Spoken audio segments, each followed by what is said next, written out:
কেতিয়াও নহ'ব সঁচাকে তেওঁ এজন অভিজ্ঞ ৰেজিষ্টাৰ্ড মেডিকেল প্ৰেক্টিচনাৰ হয় নে নহয় আমাৰ গাঁওবিলাকত আজিকালি ভয় লগা কথা সেইও এটা হৈছে কুৱেকৰ দ্বাৰা চিকিৎসা কৰে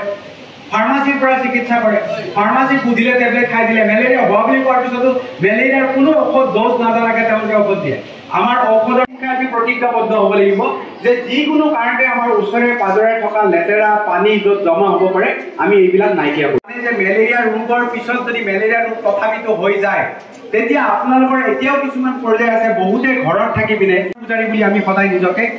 ব্ৰতি থাকিব লাগিব যে আমি মানৱ সেৱাৰ পূজাৰী আমি অন্তত এইখিনি কাম কৰিব লাগিব আজি চাওক আপোনালোকে জানে যেতিয়া মানুহে কৈছিল পৃথিৱীখন ঘূৰণীয়া বুলি যেতিয়া গেলিলে ক'ব ধৰিছিলে যে মেলেৰিয়া ৰোগৰ পিছত যদি মেলেৰিয়া ৰোগ তথাপিতো হৈ যায় তেতিয়া আপোনালোকৰ এতিয়াও কিছুমান পৰ্যায় আছে বহুতে ঘৰত থাকি পিনে মেলেৰিয়া এটা কিলাৰ ডিজিজ মেলেৰিয়া মানুহ মাৰিব পাৰে গতিকে আপোনালোকে ব্লাডটো দিয়াত কুণ্ঠাবোধ নকৰিব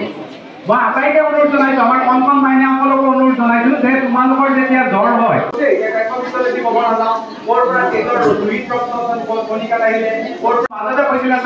আগতে এনেকুৱা এটা পৰ্যায় আহিছিলে আজিকালিতো অলপ সচেতন হ'ল যে ব্লাডৰ ফ্লাইটখন ল'ব নেকি